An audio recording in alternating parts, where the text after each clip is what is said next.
आज स्टार्ट करते हैं स्फीयर।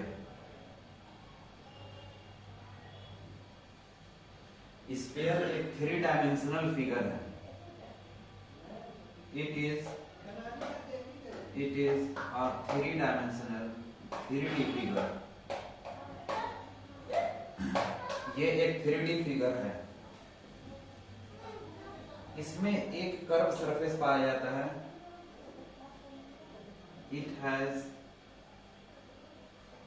वन कर्व सरफेस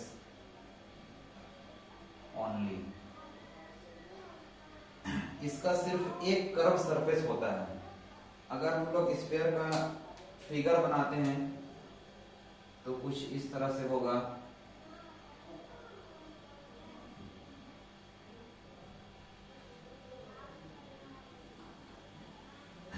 जो 3 डायमेंशनल होता है, यानी अगर बनाया जाए तो इस तरह से हम लोग देख सकते हैं।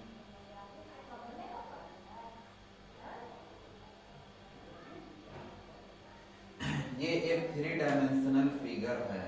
इसमें सर्कुलर पार्ट भी मौजूद होता है। तो इसका एक रेडियस होता होगा। रेडियस को स्मॉल r से डिनोट किया करेंगे। स्फीयर का रेडियस को स्मॉल r से डिनोट किया करेंगे। तो यहाँ पे लिखते हैं हम लोग r equal to radius of the sphere. r यहाँ पे क्या है? रेडियस ऑफ द स्फीयर है। इसका कुछ फॉर्मूला देखते हैं। इसका कुछ फॉर्मूला देखते हैं और यही फॉर्मूला मदद करेगा हर एक क्वेश्चन को सॉल्व करने में। तो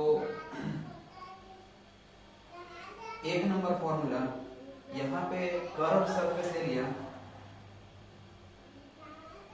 कुछ नोटेशन पहले लिख देते हैं। Curve surface area, curve surface area को हम लोग CSA से जाहिर किया करेंगे, जबकि लेटरल सरफेस एरिया को हम लोग लेटरल सरफेस एरिया को LSA से जाहिर किया करेंगे। और एक होता है टोटल सरफेस एरिया, टोटल या फिर होल सरफेस एरिया। इसे हम लोग TSA से जाहिर किया करेंगे। अब ये सब एरिया होते क्या है वो देख लेते हैं। कर्व सरफेस एरिया का मतलब होता है जो कर्व पार्ट का एरिया है वो उस एरिया का बात किया जा रहा है। लेटरल सरफेस एरिया का मतलब होता है कि एरिया ऑफ द वॉल का एरिया क्या है। यहां लिख सकते हैं it means area of the wall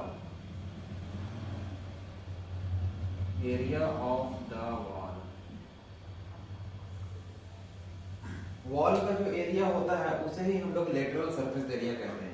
एक स्फीयर में कर्व सरफेस एरिया जो होता है वही वॉल कहलाता है।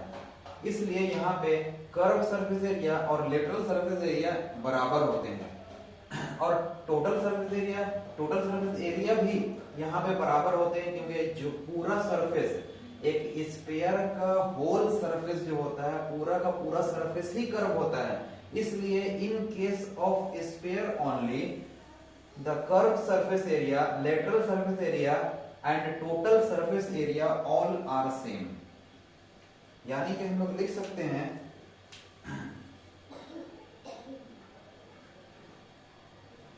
CSA equal to LSA equal to TSA।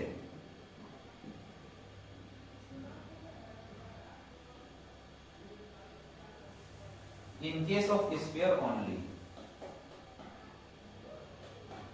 in case of sphere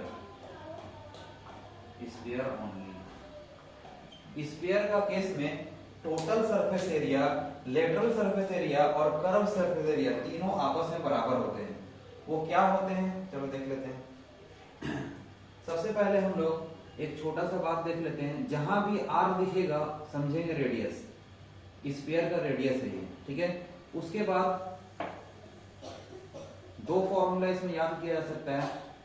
एक तो टोटल सरफेस एरिया या कर्व सरफेस एरिया या लेटरल सरफेस एरिया, इसको हम लोग टीएसए या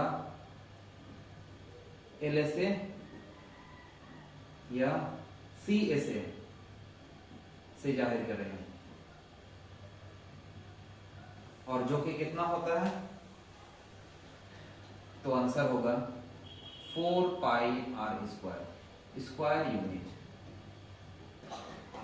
और एक और फॉर्मूला वॉल्यूम का फॉर्मूला।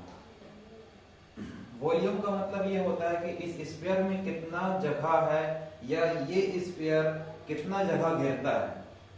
वॉल्यूम एक्चुअली में अगर हम लोग वॉल्यूम को डिफाइन करें तो वॉल्यूम को इस तरह से भी समझ सकते हैं कि how many amount of water या how many amount of air in sphere में कितना अमाउंट ऑफ एयर है या कितना एयर भरा हुआ है, इस तरह से। या फिर ऐसा बोलो कि यहाँ पे एक सुराख कर देते हैं और यहाँ से पानी भरना शुरू करते हैं, तो total quantity of water are there, कितना वाटर यहाँ पे अटेगा, ठीक है। उसी वाटर का क्वांटिटी को, उसी को हम लोग बोलते हैं वॉल्यूम बोला जाता है इसे। या फिर इसे एक और तरीका समझा जा सकता है वॉल्यूम को। What is volume? वॉल्यूम को समझने का एक और तरीका हो सकता है। वो तरीका क्या है, देख लेते हैं। यहाँ पे जब भी वॉल्यूम का बात किया जाए, वॉल्यूम का मतलब होता है कि जैसे कि यहाँ पे एक सिलेंडर ले लिए, एक सिलेंडर में पानी भर देते हैं, और पानी भरने के बाद इसका सरफेस, पानी का सरफेस बना लिए, और यहाँ पे जस्ट इसका ऊपर, सरफेस का जस्ट ऊपर एक सुराख कर देते हैं। सुराख करने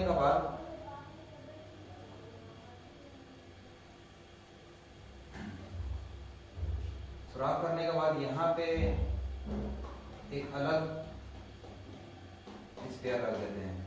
अब क्या करते हैं कि एक बॉल लेते हैं, स्फेरिकल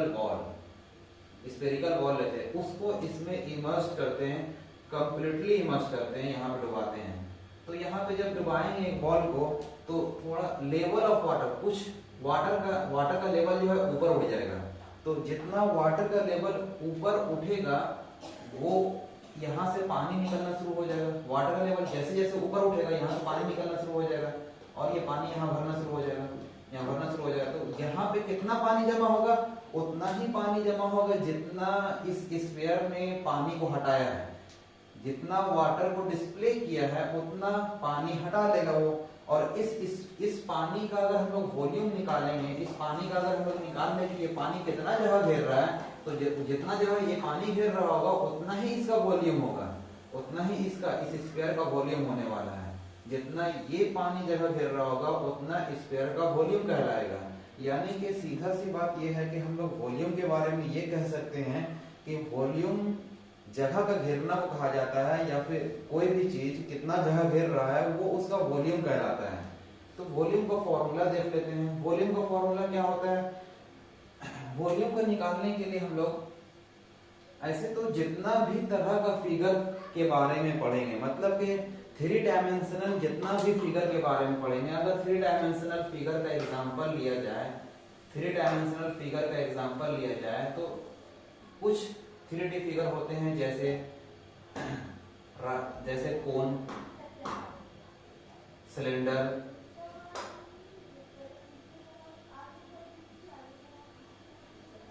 स्फीयर, क्यूब, क्यूबॉइड। तो ये कुछ 3 डायमेंशनल फिगर का एग्जांपल है। जितना भी 3 डायमेंशनल फिगर है सबका कुछ ना कुछ वॉल्यूम होता होगा। तो सभी का वॉल्यूम निकालने के लिए हम लोग एक सिंगल सा फॉर्मूला को यूज कर सकते हैं, which is area into height. Area into height.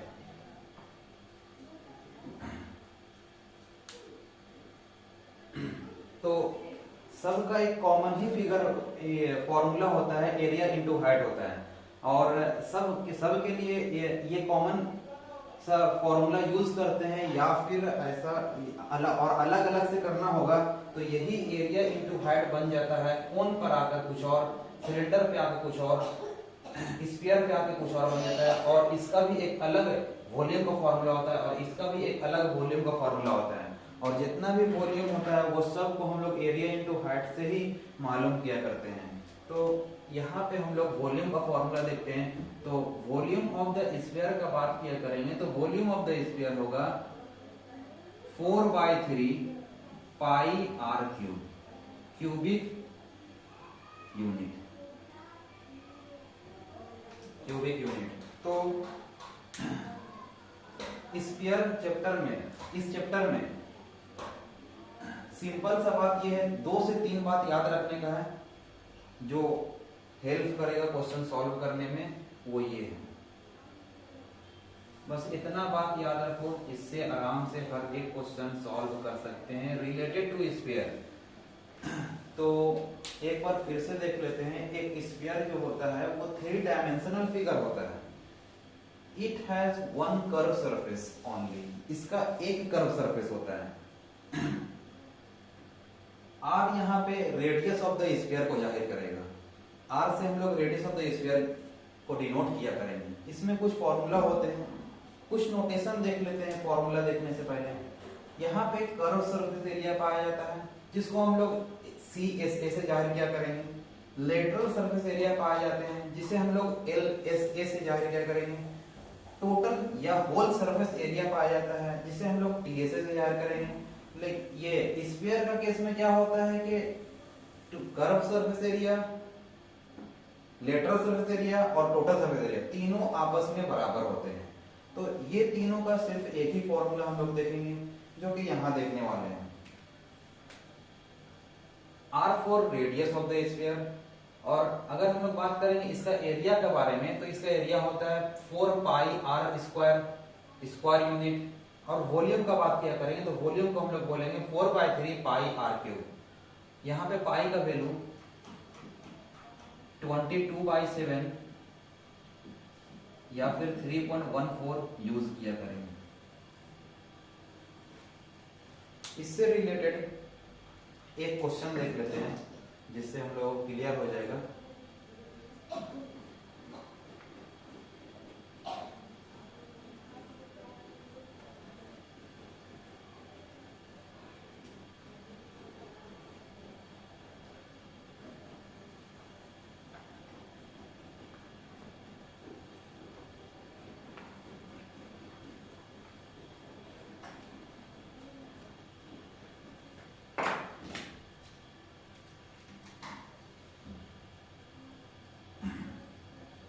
सबसे पहले 3 बात लेकर रख लेते हैं।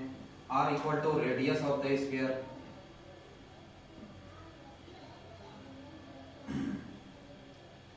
CSA या LSA या PSA equal to 4 pi r square unit. अगला for volume 4/3 pi r cube, cubic unit. चलो एक क्वेश्चन लिखा जाए।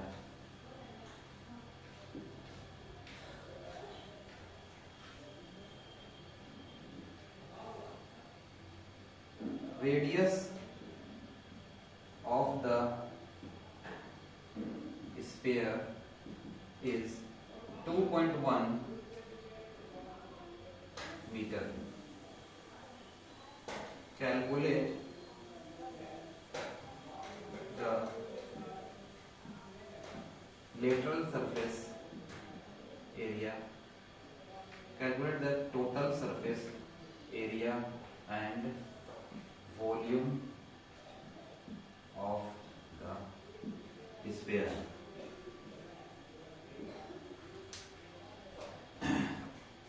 इसे सॉल्व करते हैं। रेडियस ऑफ द स्फीयर, यहाँ पे बोला जा रहा है कि रेडियस ऑफ द स्फीयर, एक स्फीयर का रेडियस 2.1 मीटर है। तो यहाँ से हम लोग रेडियस आर का वैल्यू मिल गया हम लोगों को। रेडियस यहाँ पे दिया हुआ है, radius of the sphere, radius of the sphere, sphere का रेडियस यहाँ पे दिया हुआ है r equal to 2.1 metre, 2.1 metre दिया हुआ है। उसके बाद निकालने क्या बोला है वो देख लेते हैं। यहाँ निकालने बोल रहा है calculate the total surface area and volume of the sphere, sphere का वॉल्यूम और टोटल सरफेस एरिया निकालना है। निकालते हैं। Total surface area of the sphere, formula होता है 4 pi r square.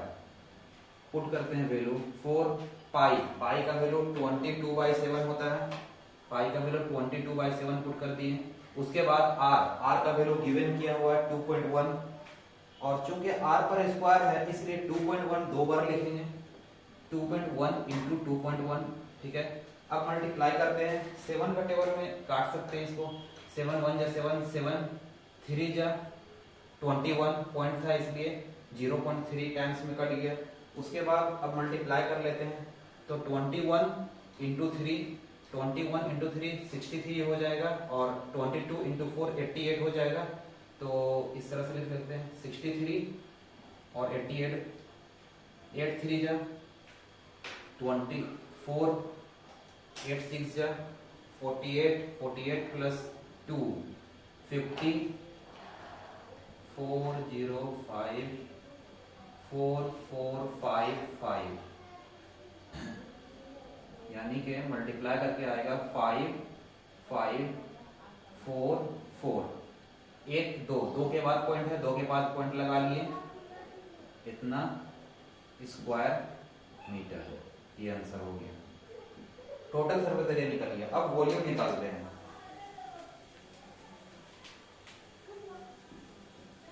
And volume of the sphere,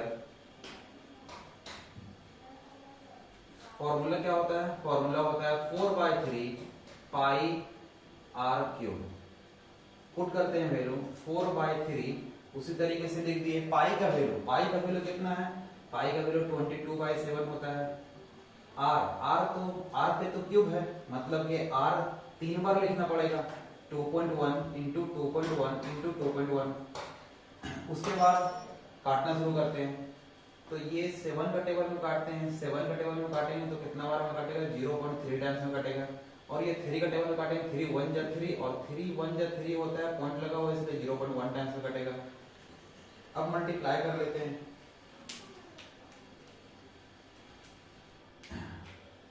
ये 21 और 21 को मल्टीप्लाई करेंगे 441 आएगा, और 22 और 4 को मल्टीप्लाई करेंगे तो 88 आएगा।